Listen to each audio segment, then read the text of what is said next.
امروز چهارشنبه 19 فوریه 2020 سال است. بعد از ظهر 18 فوریه سال روان در نزد سفارت تاجیکستان در جمهوری قرقیزستان از جانب شهروندان این کشور گردهمایی اعتراضی برگزار گردید که آنها از اظهارات سردار ریاست وزارت کارهای داخلی در ولایت سوخت گنرال مایور عبدالله در تقاضای نزد سفری ناراضی بودند. عزیز خبرهای روز را مستقیما روی موج رادیوی موج میشنوید.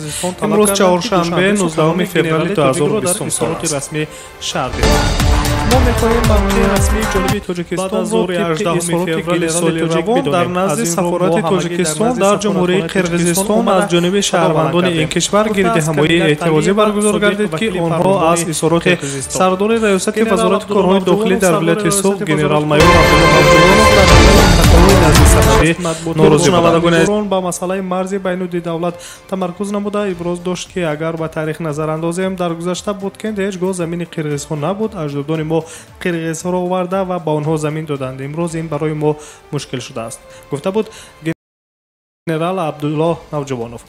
بیشکک این اظهارات گنرال تاجیک را جدی گرفته جهت روشنی انداختن این مسئله 14 فوریه سفیر تاجیکستان در قرقیزستان نظیرمد علیزاده را به وزارت کارهای خارجه جمهوری قرقیزستان دعوت کردند. وزیر کارهای خارجه تاجیکستان باشد در نشست مطبوعاتی خود در دوشنبه گفت که سخنان گنرال عبدالله نوجوانوف نقطه نظر شخصی آن نفر است و این همچون اظهارات رسمی پذیرفته نمی شود.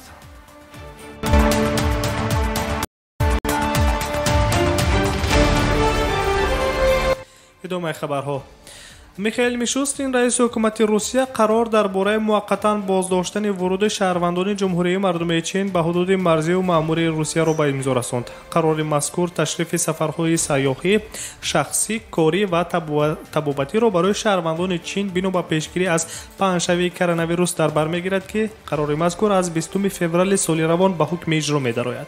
با قیدگیری ویزا برای شهروندان چین بهره تشریف به روسیه روز 19 فوریه قطع می‌گردد.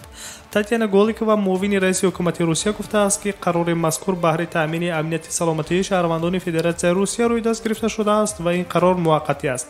در صورت به اعتدال آمدن وضع مبارزه با کرونا ویروس در چین قرار مذکور از اعتبار ساقط کرده می شود. خاطر رسان میکنیم که بنا به سر زدن ویروس خطرناک تاجدار در چین انقریب همه کشورهای دنیا روابط هوایی خود را با چین قطع کردند. از جمله روسیه نیز پس از خروج کرونا ویروس پروازها به چین را باز داشته. تنها در این دوام چند پرواز چارتری به خاطر برگردانیدن شهروندان خود از چین انجام داده بود و خلاص. طبق آخرین معلومات کمیسیون ملی تندرستی جمهوری مردم چین 72400 نفر به کرونا ویروس گرفتار شدند که تا امروز نزدیک 2000 نفر آنها فوتیدند. یک تعداد خرد بیماران سرایت یافته از کرونا ویروس نیز شفا یافته از بیمارخانه ها جواب گردیدند.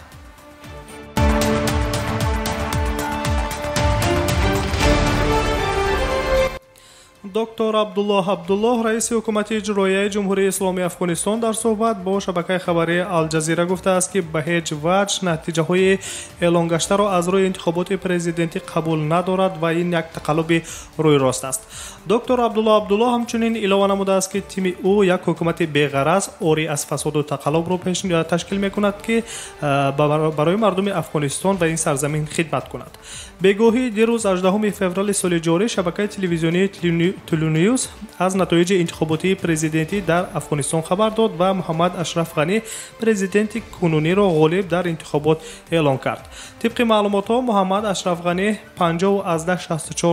و رقیب اساسی او دکتر عبدالله 39.52% رای مردم را به دست آوردند. اما عبدالله رئیس حکومت اجرایی این نتایج انتخابات را نپذیرفت و تقلب در جریان شماریدن برگه های آوازدهی سخن گفت.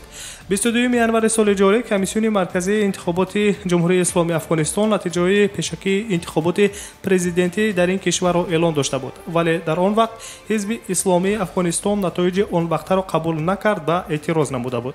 بعداً کمیسیون مستقل انتخابات افغانستان به شمارش به تکراری برگه های آوازدهی پرداخت و در پی این 16,500 شکایت از نمایندگان اصحاب سیاسی، حزب‌ها و شهروندان قبول کرد که در ҷараёни баргузории интихоботии президентӣ дар Афғонистон тақаллуб сурат гирифтааст. ҳоло бошад маълум нест ки ин давраи раёсати ҷумҳурии худро Ашраф Ғанӣ бо тақсими ҳукумат бо Абдулло сипарӣ хоҳад кард ё на. Дар ин бора маълумоти бештар дар даст нест, лекин доктор Абдулло аллакай аз шурӯъи таъсиси ҳукумати худ дар Афғонистон садо баланд кард.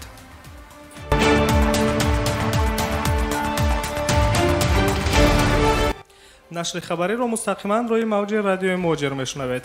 вазири корҳои хориҷии Тоҷикистон Сироҷиддин Муҳриддин дар бораи такмили низоми раводид барои сайёҳоне ки муддати тӯлонӣ ба Тоҷикистон меоянд сухан гуфта қайд намуд ки муҳлати раводид барои сайёҳони хориҷӣ зиёд карда хоҳад шуд. ҳоло раводид барои шаҳрвандони хориҷӣ на 45 рӯз балки 60 рӯз эътибор дорад. фармони мазкурро аллакай президенти Тоҷикистон Эмомалӣ Раҳмон имзо кардааст. раводиди як карата барои сайёҳони хориҷӣ $30 бо асъори миллӣ тақрибан 300 сомонӣ ва раводиди бисёр карата $50 тақрибан 500 сомонӣ арзиш дорад.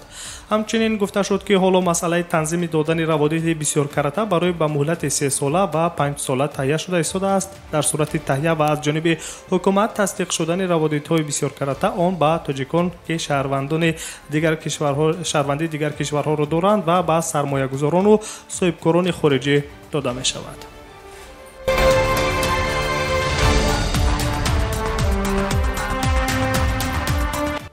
интерпол дархости русияро дар бораи таҳдид ҷустуҷӯи байналмилалӣ қарор додани журналист Александр Шиварёв рад кардааст. интерпол аз ҷустуҷӯи Александр Шиварёв худдорӣ кард, зеро парвандаи ӯро сиёсӣ медонад. ғайр аз он комиссияи интерпол муайян кард ки дар парвандаи ӯ ягон аломати ҷиноӣ вуҷуд надорад ва он танҳо ба масъалаи хусусӣ иртибот дорад, гуфтааст вакили дифои рӯзноманигор Владимир Жеребенков ба Интерфакс. ҳамчунин қайд гардидааст ки интерпол таъқиби байналмилалии журналистро ғайриқонунӣ донистааст. ёдовар мешавем ки мақомоти тафтишоти Русия зидди рӯзноманигор Александр Шиварёв бо 2 моддаи кодекси ҷиноятии Русия парвандаи ҷиноӣ оғоз намудааст. айб зидди журналист ба он хотир эълон гардидааст ки тибқи фарзияҳои тафтишотӣ рӯзноманигор Александр Шиварёв бо чанд ҳамласаки худ таи чанд вақт дар шабакаҳои иҷтимоӣ гӯё бар зидди сарватманди ӯзбектабор Алишер Усмонов ки дар Русия зиндагӣ мекунад маълумотҳои бардуруғ ва беобрӯкунанда паҳн карданд ва гӯё барои пок кардани ин маълумотҳои бардуруғ аз Алишер Усмонов зиёда аз 3 миллион рубл талаб карда бошанд.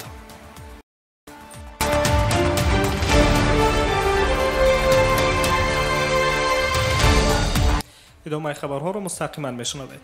президенти Русия Владимир Путин қонун дар бораи тасвиби як созишномаи байниҳукуматӣ бо Тоҷикистонро дар бораи сохтмони 5 мактаби рӯсзабон дар Тоҷикистон ба имзо расонид, ки санади мазкур дар портали расмии иттилоотии ҳуқуқӣ нашр гардидааст.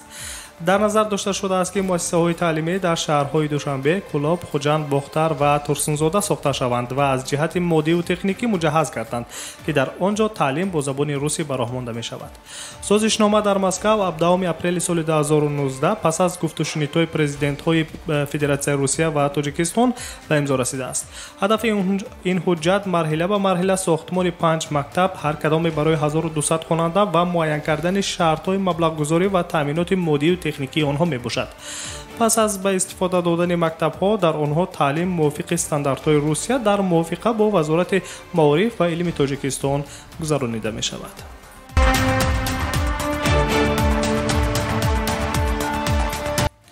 шунавандагони азиз, дар охири нашри хабарӣ ба таваҷҷӯҳ намоед ба як эълон. шоми ҷумъа 21 феврал соати 18 ба вақти Москав дар студияи марказии радиои Моҷир пахши мустақими барномаи ҳуқуқи шумо бо иштироки ҳуқуқшиносони соҳаи муҳоҷират доир мегардад.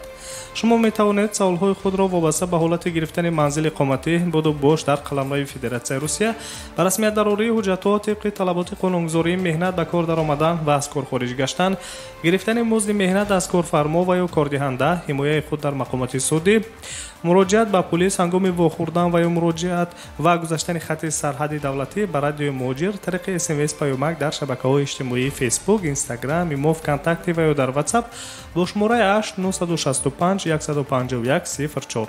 10 867 111 56 46 соли худро бифиристед ва ё дар ҷараёни барнома ки бо пахши мустақим дойр мегардад занг зада ба суолҳои худ ҷавобҳои мушаххас гиред. фаромӯш насозед, пахши мустақими барномаи ҳуқуқи шумо шоми ҷумъа 21 феврал соати 18 ба вақти Москав оғоз мегардад. нашри ин соатаи таҳаввулоти Тоҷикистон ва ҷаҳонро мустақиман рӯи мавҷи радиои муҷир шунидед. Дар соатҳои баъдӣ шуморо бо хабарҳои тоза ошно хоҳем сохт.